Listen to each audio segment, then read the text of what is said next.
Pre, kunin mo muna to. Murang-mura lang tong relong to. Wala ka man tiwala sa akin? Wala. Julius! Sir! Oh, may balita ka na tungkol dun sa Han. Oo, sir. Ito ang tinatanong ko, di ba? Anong balita? Hindi ka naman nagtatanong. Huy! Ano ka ba? Wala ka impormasyon, dumiretso ka na. Ha? Ingat ka rin, ha? Sino ba yun? Kaibigan ko lang, sir. Sir, may tinatanong kayo. Kukuha ba kayo kami ng relo? Hindi yung relo. Kailangan ko yung tulong mo, di ba? Yung tungkol sa Han, yun ang tinatanong ko. Oo nga pala. Alam niyo, sir, yung balita ko, sabi ni Ana, yung Han na yun yung naguhukay ng kalye. Hindi, luma na ang balita yun eh. Mas kailangan pa ng mas maraming impormasyon dahil mabait daw yung Han na yun, sabi ni Eva. Oo. Baka saan yung Magandang hapon po. Magandang hapon naman. Kayo po ba si Sergeant Cruz? Ako nga. Kayo po ba yung may hawak ng kaso kung bakit naging ganito ako? Sorry anong kaso mo? Sino ka ba? Ako po si Han. Yung nagtatrabaho sa kalye, yung trabahador. Ikaw si Han? Ano nangyari sa'yo?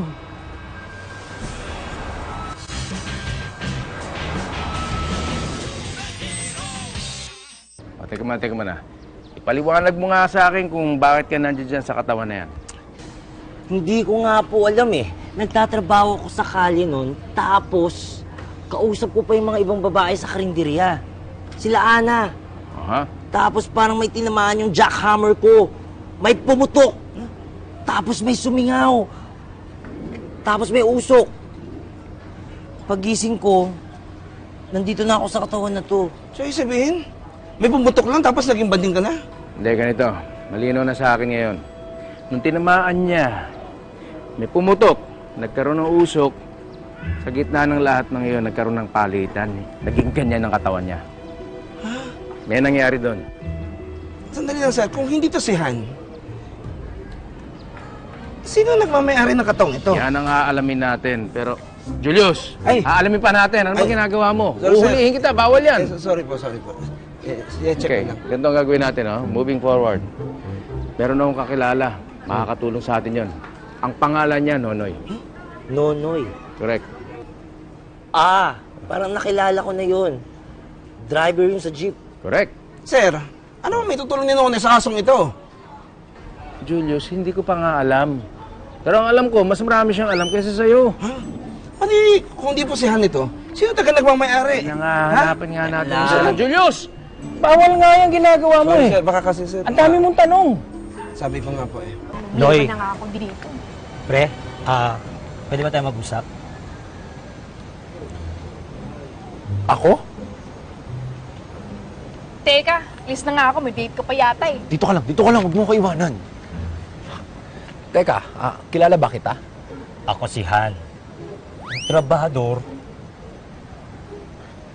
Oo, kilala ko si Han. Pero, ikaw si Han? Oo. Sabi kasi sa akin, Sergeant Cruz, ikaw daw kausapin ko tungkol sa nangyari sa akin. Hindi ko alam kung ano nangyari sa akin eh. Hindi ko alam kung bakit nandito ako sa katawan na to. Yun nga, inaalam pa namin yung dahilan. Pero pre, meron ako nakuha dun sa inuukay ko. Baka makatulong. Bakit? Ano nakuha mo?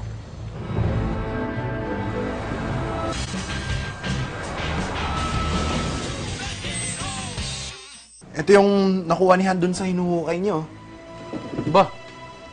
Parang antigong pera yan Patingin nga. Oo nga. Pero posibleng hindi pera to Nabasa ko kasi to dati na yung mga magikero, ito yung mga ginagamit nila nung araw para isumpa yung mga kalaban nila, yung kaaway nila. Hindi kaya pare may sumpa rin to? Saan nyo naman nabasa yan, Nay? Bakit ka ba nagtatanong pa Hindi ka ba naniniwala sa akin? Hindi. Ang dami nyo kasi alam eh. Oo naman. Mare, pwede bang mahiram yan? Parang meron ako nakakita rito. Posibleng ang dyan galing ang sumanib kay Han. Tapos, nakawala siguro nung tinamaan ng jackhammer ko. Tama.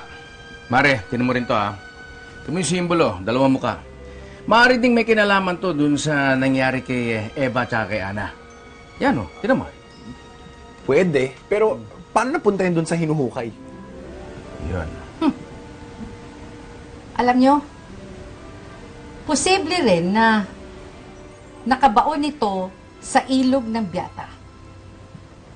Tapos, nakaraan ang mga ilang taon umangat sa lupa dahil sa basura.